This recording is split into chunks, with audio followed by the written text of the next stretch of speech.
অবশেষে সন্ধান পাওয়া গেল নারায়ণগঞ্জের ব্যাপক সমালোচিত আওয়ামী লীগের সংসদ সদস্য শামীম ওসমানের। দিল্লির নিজামুদ্দিন আউলিয়ার মাজারে তাকে দেখা গিয়েছে। ছাত্র জনতার আন্দোলনে গত 5 আগস্ট পদত্যাগ করে দেশ ছেড়ে পালিয়েছেন সাবেক প্রধানমন্ত্রী শেখ হাসিনা।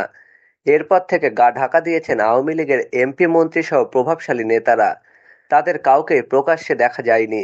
তেমনি নারায়ণগঞ্জ 4 আসনের আওয়ামী লীগ দলীয় সাবেক প্রভাবশালী এমপি শামীম ওসমানকেও দেখা যাচ্ছিল না।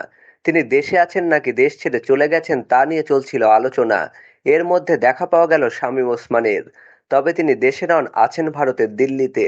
শুক্রবার 6 সেপ্টেম্বর রাতে তাকে দিল্লির নিজামুদ্দিন আউলিয়ার মাজারে দেখা গেছে। ভারতের একটি বিশ্ববিদ্যালয়ে অধ্যয়নরত বাংলাদেশি শিক্ষার্থী আকাশ হক তাকে মাজারে দেখেছেন। রাত 9টা 5 মিনিটে শামীম ওসমানের ছবিও তুলেছেন ওই শিক্ষার্থী। এ নিয়ে আকাশ হকের সঙ্গে যোগাযোগ করেছে একটি বেসরকারি টেলিভিশন। ওই টেলিভিশনকে আকাশ হক বলেন, রাতে তিনি দিল্লির নিজামুদ্দিন আউলিয়ার মাজার জিয়ারত করতে যান। শামীম ওসমানের সঙ্গে তার পরিবারের সদস্যরাও ছিলেন। তিনি বলেন, প্রমাণস্বরূপ তিনি ছবিও তুলে রেখেছেন। প্রসঙ্গত, সর্বশেষ 3 আগস্ট রাতে আওয়ামী লীগের ধানমন্ডি কার্যালয়ে দেখা যায় শামীম ওসমানকে। ওই রাতে দলের গোপন মিটিং অনুষ্ঠিত হয়। সেখানে পরদিন অর্থাৎ 4 আগস্ট মাঠে থাকার বিষয়ে সিদ্ধান্ত নেয় আওয়ামী লীগ। ওই মিটিংয়ের পর আর দেখা যায়নি শামীম ওসমানকে। অবশেষে তার দেখা পাওয়া গেল।